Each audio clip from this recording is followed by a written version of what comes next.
क्या है, छिन्नक से संबंधित सवाल है। फ्रेस्टम सबसे पहले जानेंगे फ्रेस्टम क्या होता है, छिन्नक क्या होता है, छिन्नक के बारे में जानेंगे हम लोग, फ्रेस्टम के बारे में जानेंगे, छिन्नक कैसे बनता है। देखिए छिन्नक को बनाने का सबसे आसान तरीका क्या है कि आपके पास कोई शंकु होगा इस प्रकार सा, मान लीजिए इस प्रकार की कोई शंकु है, जिसको क्या कीजिए आप इस तरह से उसकी नीचे वाला भाग को काट दीजिए। जब हम नीचे वाला भाग को काट देते हैं तो कुछ इस प्रकार की आकृति प्राप्त होती है।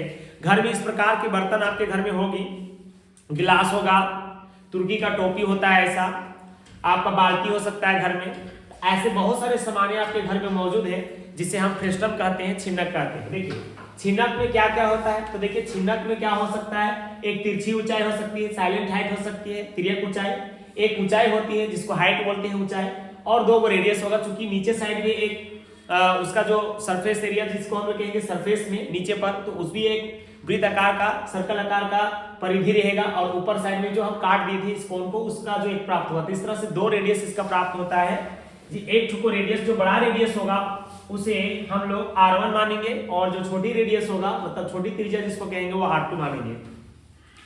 अब यहाँ पर हम लोग का इसमें से कुछ फॉर्मूला होती है, विशेष रूप से इस फॉर्मूला को आपको याद रखना होगा ताकि आप आसान से मतलब आसान तरीके से जल्दी से जो है सवाल को बना सकेंगे।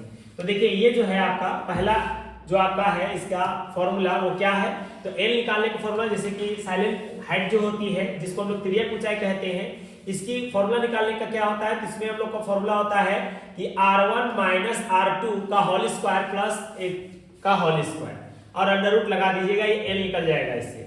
उसके बाद क्या होता है, छिन्नक का वक्र पृष्ठीय क्षेत्रफल, यानी वक्र किसको कहते हैं, मान लीजिए आपके घर में बाल्टी है और वो बाल्टी फूट गया, यानी पेंदी उसका हट गया, तो पेंदी जब हट जाती है तो खोखला हो जाता है, तो इसको कहते हैं हम लोग वक्र पृष्ठीय क्षेत्रफल। तो छिन्नक का वक्र पृष्ठीय क्षेत्रफल अर्थात लेटरल सरफेस एरिया ऑफ फ्रेस्टम, तो फ्रेस्टम का जो लेटरल एरिया होगा वो हो जाएगा आपका पाई एल ब्रैकेट में R1 प्लस R2। आपका सेकंड फॉर्मूला हो जाएगा छिन्नक का कुल पृष्ठीय क्षेत्रफल, जिसमें से दोनों तरफ ढक्कन रहेगा, आपका नीचे साइड भी रहेगा और ऊपर साइड भी रहेगा फ्रेस्टम में।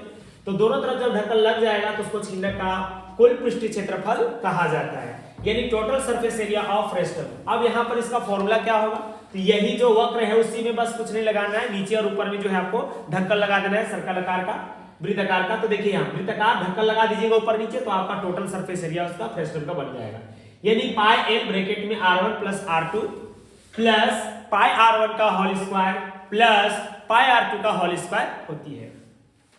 एक और फॉर्मूला देख लीजिए, जब हम लोग इसको बना चुके रहते हैं तो ये तो क्षेत्रफल था आपका।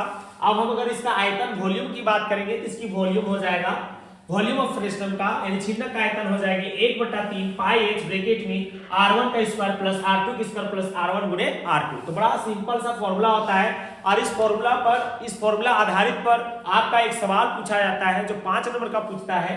तो प्यारे दोस्तों आप लोग इसको स्किप ना करें, वीडियो को पूरा लास्ट तक देखें ताकि आपको अच्छे से समझ में आए। और जितने भी प्यारे बच्चे आप लोग जो बोर्ड की तैयारी कर रहे हैं तो बोर्ड की तैयारी हमारे चैनल से कीजिए, आपका अच्छा से अच्छा अंक आएगा, ऐसा विश्वास, ऐसा गारंटी आपको देते हैं, ऐसा विश्वास दिलाते हैं कि आप हमारे चैनल के द्वारा अगर तैयारी करते हैं, दीप स्मार्ट एकेडमी द्वारा अगर आप तैयारी करते हैं तो ये मेरे विश्वास है, आपको विश्वास दिलाते हैं कि आपको 100 में से 100 अंक दिला के रहेंगे, क्योंकि हम वही सवाल लेते हैं जो डायरेक्ट परीक्षा में पूछा जाता है। इस बार 2024 में जो सवाल पूछा जाएगा वही सवाल हम लेके आए हैं। तो देखिए फ्रेस्टम का ये जो सवाल है, इस सवाल में आपका किस प्रकार का सवाल, कौन सा सवाल इंपॉर्टेंट है, तो वो सवाल हम आपको यहाँ पर बताने जा रहे हैं। तो देखिए ये सवाल क्या है आपका, ये सवाल है पानी पीने वाला एक गिलास 14 सेंटीमीटर ऊंचाई वाले एक शंकु के छिन्नक का है, दोनों वृत्ताकार सिरों के व्यास 4 सेंटीमीटर 2 सेंटीमीटर है, इस छिन्नक की धारिता ज्ञात करें। यानी कि आपको क्या दे रखा है, एक गिलास दे रखा है इस प्रकार से, और इस गिलास के क्या बोलता है कि व्यास दे रखा है, दोनों साइड का डायमीटर दे रखा है, ऊपर और नीचे, छोटा वाला और बड़ा वाला दोनों साइड का दे रखा है आपका व्यास, यानी कि वृत्ताकार सिरा है, इस वृत्ताकार सिरा का व्यास आपका है एवं का 4 और एवं का 2 है, और इसकी हाइट दे रखी गिलास की जो ऊंचाई है वो है आपका 14 सेंटीमीटर। तो क्या करेंगे प्यारे मित्रों, आप लोग सिंपली इसको ऐसा करें कि सबसे पहले जो व्यास दे रखा है उस व्यास से आप क्या निकालें, तो सबसे पहले उसकी आप रेडियस निकाल लें। तो आपको ये समझना होगा, यहाँ सवाल में समझना होगा कि जब हम गिलास की, यहाँ पर सवाल पूछ रहा है धारिता निकालने के लिए, मतलब आयतन निकालने के लिए बोल रहा है आपको, धारिता और आयतन सेम होती है, तो यहाँ वॉल्यूम ज्ञात करना है। तो वॉल्यूम के लिए हमें क्या चीज जरूरत पड़ता है, तो देखिए आप फॉर्मूला पे ध्यान दीजिए कि वॉल्यूम जो होती है, जो धारिता होती है, इसी को हम लोग धारिता कहते हैं। तो जो धारिता होती है छिन्नक का वो 1/3 पाई h ब्रैकेट में r1 का स्क्वायर प्लस r2 का स्क्वायर प्लस r1 गुने r2 होती है। यानी कि हमें क्या चीज जरूरत पड़ता है, तो r1 और r2 का और h की जरूरत पड़ती है। तो यहाँ आपका जो है h तो दे रखा है 14 सेंटीमीटर पर, r1 और r2 ने दे रखा है। इसके जगह पे आपको क्या दिया हुआ है, d2 और d1 दे रखा है।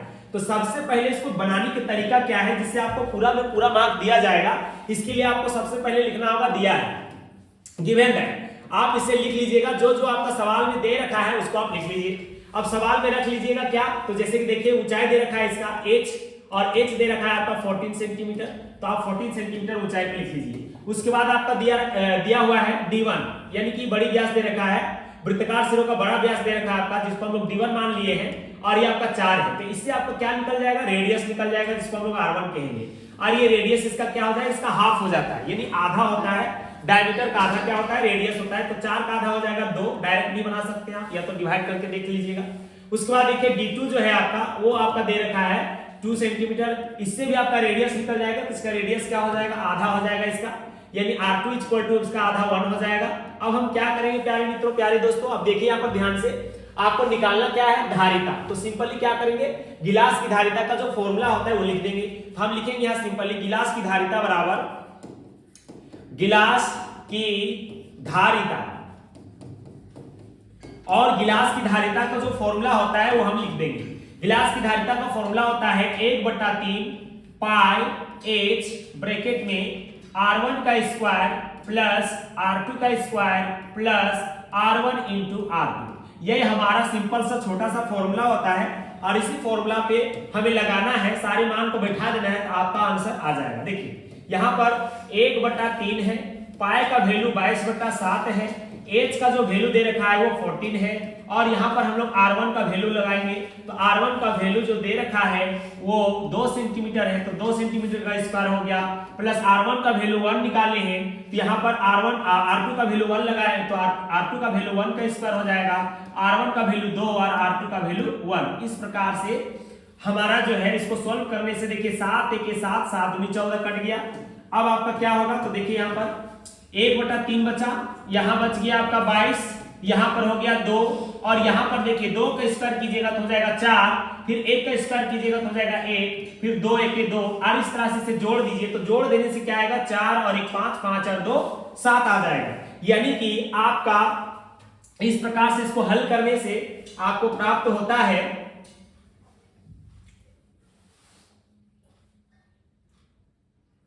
तो यहां पर जो है प्यारे मित्रों, यहां पर देखिए 1/3 22, 7 तो कट गया था, बचा क्या 2, और इसको जब हम जोड़ दिए तो क्या आ गया, 4 और 1 5, 5 और 2 7 आ गया। अब इसको गुना कर दीजिए, तो 7 दूनी 14, और 14 और 22 को गुना करने से क्या आएगा आपका, 4 दूनी 8, 4 दूनी 8, 2 1 के 2, 2 1 के 2, 8 10 3, यानी आपका यहाँ पर गुना करने से आता है 308/3। आप इसे 308 को 3 से भाग दे दीजिएगा तो क्या आएगा, देखिए 3 1 1 3, ये कट जाएगा 0, 3 का पढ़ा 0 बार में 0, ये खत्म, 8 उतरेगा, 3 दूने 6, घटा दीजिएगा तो बचेगा 2। यानी कि आपको पूर्णांक में लिखना है, मिक्स फ्रैक्शन में लिखना है, तो आपका उत्तर हो जाएगा 102, और ये 2 जो चला जाएगा ऊपर, और जिससे भाग दे रहे थे वो आ जाएगा आपका नीचे। ये आपका सेंटीमीटर क्यूब में उत्तर हो जाएगा। इतना सा यदि हम बनाते हैं तो आपका देखिए बहुत ही कम स्टेप है, और इतने कम स्टेप में आपका 5 नंबर का सवाल पूछा जाता है फ्रेस्टम से, तो काफी इजी होती है इससे सवाल बनाना, बहुत आसान होता है इससे सवाल बनाना। ये बहुत ही आसान सा समझ लीजिए कि आपके परीक्षा में अच्छा स्कोर करने के लिए बहुत ही अच्छा सवाल है ये। अगर यदि आप इसे बनाते हैं तो आपको कम समय में अच्छा अंक देगा।